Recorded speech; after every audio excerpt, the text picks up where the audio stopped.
Hi అండి, నమస్తే.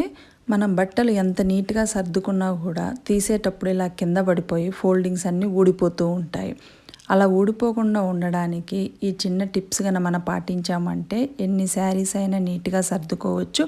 Foldings కూడా ఎప్పటికీ ఊడిపోకుండా నీట్గా ఉంటాయి. అది ఎలాగో ఈ వీడియోలో చూసేద్దాము.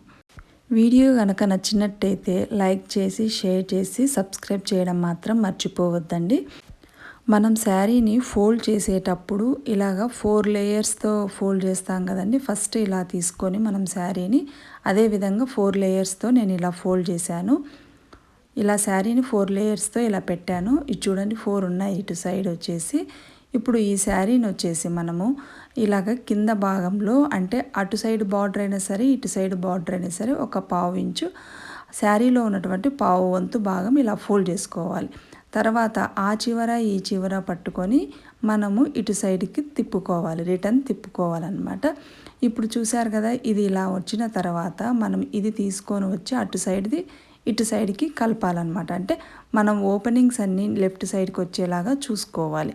మళ్ళీ ఇలాగ 4 ఫోల్డింగ్స్ ఇలా చేసుకోవాలి. ఇలా చేసిన తర్వాత వీడియోలో చూపించిన విధంగా మనము ఇలాగ పాకెట్ లాగా వస్తుందన్నమాట.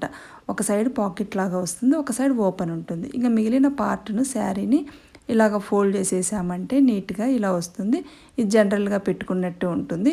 ఇటు సైడ్ చూస్తే మనకు ఒక పాకెట్ లాగా వస్తుంది. అందులోకి జాగ్రత్తగా చూడండి, ఇక్కడ మనం 2 చేతులను ఇలా పోనిచ్చి శారీని మొత్తం గట్టిగా పట్టుకొని రివర్స్ చేయాలి.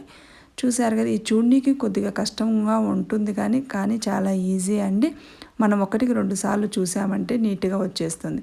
ఇప్పుడు ఇలా ఫోల్డ్ చేసి ఇలా పెట్టేసుకున్నాము అంటే శారీ ఎప్పటికీ ఊడిపోకుండా నీట్గా ఉంటుంది. మనం జర్నీలకు కూడా చాలా నీట్గా ఇలా ప్యాక్ చేసుకోవచ్చు. అదేవిధంగా ఇంకా బ్లౌజ్ పీస్ ఉంది కదా, బ్లౌజ్ ఉంది కదా, బ్లౌజ్ను కూడా మనం శారీలోని ఇలా పెట్టేసుకోవచ్చు. చూసారా ఎంత నీట్గా ఉందో. అలాగే డ్రెస్ను కూడా ఎలా ఫోల్డ్ చేయాలో ఒకసారి చూసేద్దాం, ఒకసారి చూసేయండి. ఇలా డ్రెస్ను కూడా మనము వాష్ చేసిన వెంటనే ప్రతిసారి ఐరన్ చేయనవసరం లేదు. ఇలా పెట్టేసి నీట్గా ఇలా ఫోల్డ్ చేసుకున్నాము అంటే నీట్గా ఉంటుంది. డ్రెస్ కూడా ఊడిపోకుండా నీట్గా ఉంటుందన్నమాట. ఇలాగా 3 పార్ట్స్గా వస్తాయి చూడండి. 3 భాగాలుగా వచ్చింది డ్రెస్. ఇలా ఫోల్డ్ చేసిన తర్వాత ఇక్కడ మనకు ఒక పాకెట్ లాగా కనిపిస్తుంది. ఒకసారి చూడండి, దీనికి కూడా ఒక పాకెట్ లాగా ఉంటుంది కదా. తీసుకొని ఆ పాకెట్లోకి ఇది పెట్టేయడమే అన్నమాట. ఇలా పెట్టేసుకుంటే డ్రెస్సులు కూడా నీట్గా ఉంటాయి. మన ర్యాక్లో నీట్గా ఊడిపోకుండా ఫోల్డింగ్స్ ఉంటాయి. జర్నీస్ కూడా మనం నీట్గా పెట్టుకోవచ్చు. మనం కన్నా ఇలా నీట్గా ఫోల్డ్ చేసి బట్టలు పెట్టుకున్నాము అంటే ఎన్నైనా నీట్గా సర్దుకోవచ్చు. Thanks for watching.